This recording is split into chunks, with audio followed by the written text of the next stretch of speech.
Hey everybody, welcome to Fit Tip Tuesday. I am back from Kentucky where I taught at the Master Volunteer sewing program they have. It was an amazing experience. There were over 100 volunteers who were there to build their sewing skills and then go out into the community to teach sewing on a strictly volunteer basis. It was so inspiring to see so many dedicated people who love sewing and were willing to spend their time to learn new skills that then they can share back in their home counties. So in Kentucky, everything is a county. Like in Connecticut, we have towns. Kentucky has counties. It was really an amazing experience. So I did that. And then this past weekend, I taught my first top down, center out pants fitting class with Stitches Events. It was an 8-hour Zoom class. And I'm going to be honest with you, part of me was wondering if a class like this is necessary or if people would want to take it because there is a lot of free content surrounding the top down, center out method. I'm going to put links to Ruth Collins' Instagram. She's the one that dreamed up this method. Plus, the crooked hem, Stacy went through the method and did videos for every step of the process. So I wasn't sure if doing a class would be something people wanted, but I will tell you, in the class, I had 11 ladies in my class, and it was amazing. The class was broken down into 4 2-hour classes. So on Saturday we had 2 classes, and on Sunday we had 2 classes. During the first class on Saturday, we designed our non-stretch fitting waistbands and sewed those together. The second class was devoted to preparing the pattern, and that included picking the best starting size and then also adding to the top of the waist, making a wedge at the waist, sort of straightening out the side seams, and then also adding to the side seam allowance so you'd have room to fit the side seam. And then after that, we had a little bit of break till the next day. The next 2 classes on Sunday were devoted to fitting, and it was really an amazing experience. I will tell you, there was one student in the class who had never sewn pants before, and she finished the class with a really nice fitted one-leg muslin.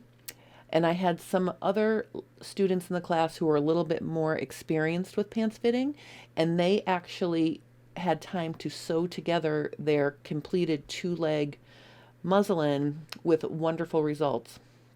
So if you are, watching these videos and you think you want to have some step-by-step hand holding, or maybe you want to just carve out the time to work on this project, I am offering it again on November 12th and 13th. And there will be 2 2-hour classes on Saturday and 2 2-hour classes on Sunday from 11 to 1 and then 3 to 5. So that gives you some time in between to work. I will be on call the whole weekend to help you. And I'm limiting this class to 10 students because after teaching this past weekend, I realized that having about 10 students gives me enough time to help everybody and give everybody individualized attention. So it's a really great opportunity to fast track your learning of the top down, center out pants fitting method. And then also we are going to touch upon the final fitting and how to transfer your adjustments to your paper pattern so you have a pattern that's ready to go to sew your pants out of fashion fabric. I am super excited. There's a link below the description for this class. There are only 8 spots left. So if you're interested in joining me November 12th and 13th, please click the link below and sign up for that. If it comes to it, I will start a wait list and schedule another class. But, from my experience this weekend, I guess there are people who would benefit or like to have a step-by-step class. So again, there's a lot of free content, and if you'd like to take advantage of that, check the links below for those resources as well. Today, what I'd like to talk about is how to use the top-down center-out method to fit knit pull-on pants. I have a pattern, the easy pull-on pants or shorts, and I decided I would use that pattern to play with the method with knit fabric. Now, the first thing I want to talk about is the waistband. You may feel like you need to have an elastic waistband because you're making a pull-on pair of pants. And you can do that if you want to. I would go check out the Crooked Hem. She shows how to do a casing for an elastic waistband. And what you end up with is some gathered fabric along an elastic that's stretched to fit you. And that is a perfectly fine way to work with this method using knit pants. But I also want you to think about the fact that when you're wearing your knit pants, 9 times out of 10, the elastic is fitting you securely so your pants stay put, or maybe you have a drawstring which doesn't have any stretch. So I decided to go with my straight non-stretch waistband to fit my knit pants. And the benefit of that is once you have it fitted onto your body, it does not move, and it really gives you a good anchor point to start fitting knit fabric without worrying about gathers along a waistband or the stretchiness of the elastic. So I'm going to be using a straight waistband, which I've created already. And actually, I have fit this leg to my body, so I'll be able to show you the entire process. So I'm going to put the muslin away for now. I'll show you that in a minute. Okay. So what I want to do is show you how I prepared my pattern. And it's going to be very similar to the preparation for a non-stretch pant pattern. So I just want to show you here. Let's start with the back. And I kind of color-coded everything so you could see what I did. The orange line is the back leg. So the first step when you're prepping your pattern after you pick your size is to straighten out the side seam and create sort of a wedge here at the waist. And I colored that in pink so you could see what that looks like. Then I added 2.5 inches to the top. When I'm working with non-stretch, I added 4 inches. But because I'm now working with a stretch knit pattern, I didn't think I would need as much extra fabric above my waistline. So I only added 2.5 inches. And then again, because it's a knit garment, I only added a 1/2 inch additional safety seam allowance or seam allowance to the side seam. So that's what my back leg looks like. And then here is my front leg. And you can play with this. If you want to add the same amounts that you add for non-stretch pants, that's fine. But I kind of had a good result with less. And, less is more once you figure out what your body needs.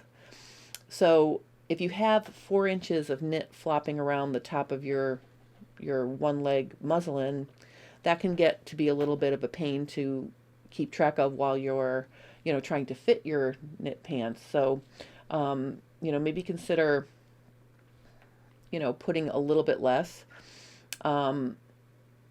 So I have my front, and you can see that I filled in my wedge, and I have the extra 2.5 inches at the waist, and I have the 1/2 inch on the side seam. So now what I'm going to do is I'm just going to show you, you can see here is a picture of me wearing my one leg muslin with it fitting, okay, and you can see it fits really nicely now. I'm going to bring it and show you what happened when I fit it. But basically, here's my back view when I fitted it, and then here is my front view, all nice and fitted. So I literally put I put my non-stretch waistband on, and then I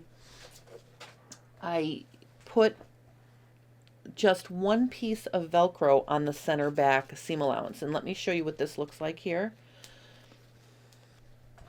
Okay, so here are some things that I did to make it easy to work with a pull-on knit pant. Now, in this case, there's not a lot of gathers around the waist, but there is ease, and obviously if it's going to fit over your hip to your waist, the waist is bigger and then it's gathered in by the elastic. So what I did here was I want to mark my original top edge of my pattern. So I stitched a row of basting stitches along that line. And you can see right here, there's my basting stitches. And then you can also see in the front, I didn't really make any change to the pattern because you can see that my basting is almost right on top of my 1/2 inch Velcro on the bottom of my waistband, which means that's basically where I would sew it to the waistband. So I didn't have to make any changes to the pattern in the front. But here's the cool thing. I used those basting stitches to gather up the ease on the front leg once I had my center, front, and back fitted. My inseam was straight, my hem was parallel to the floor. Then what I did was I pulled on my bobbin threads and I just gathered up the front, and I also gathered up the back. And I put 2 separate rows of stitching, one across the back, one across the front, so it would be easy to, just gather each leg separately. Okay, so you can see in the back, I actually had to reduce my rise to get it to fit right.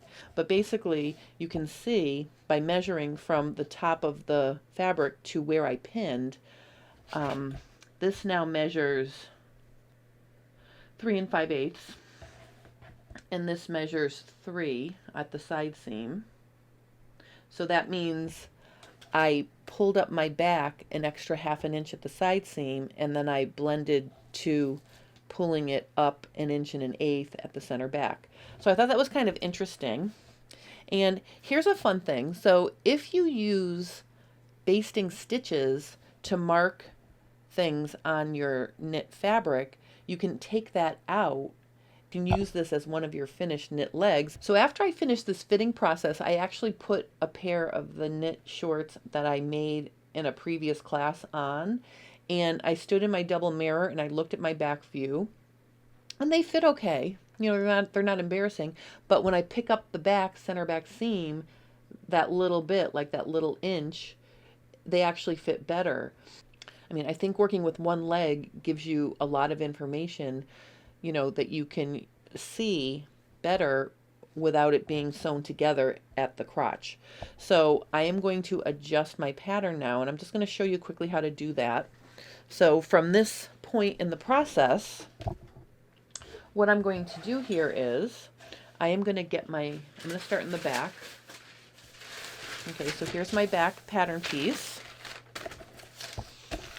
So what I'm going to do is I'm going to measure down at the center back that 3 5/8. Oops.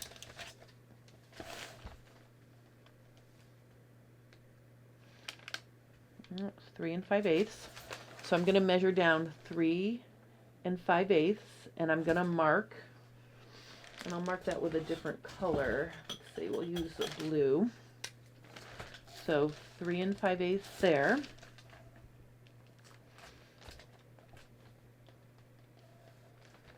And then I'm going to go to 3 inches at the side seam, like this. And then I'm just going to connect those, like this. Okay, so that's where I'm going to cut my pattern off. So I didn't need any of the extra in the back, and as a matter of fact, I got rid of some of the original back rise of this pattern. So I'm going to go ahead and cut that off. And then I can also cut off the extra safety seam allowance because I did not need that. So I can get rid of that as well. All I need to do in the front is measure down 3 inches at the side seam. And then I'm going to just blend back to the original edge at my center front. So if you'd like an easy pattern to work with to try fitting knits, my easy knit pull-on pants is a good choice because there's not a lot of gathers at the waist to worry about adjusting across your leg. What I would recommend, if you're working with a pattern that has more ease at the actual waist, I think I would run 2 rows of gathering stitches so you have a more strong, more strong situation to pull, because the more gathers you have, the more strain it's going to put on your fabric. So again, here, okay, you can see I had very little to gather on this pattern. If you have lots of gathers, I would run 2 rows of gathering stitches right next to each other to give yourself a stronger, pull 2 threads at once so it's stronger, and then you can evenly distribute the ease. So then begs the question when to gather up the leg. I wouldn't gather it up initially. I would try your one leg muslin on, get your center back into position, get your center front and center back correct vertically, look and see that your hem is parallel to the floor and your inseam is straight.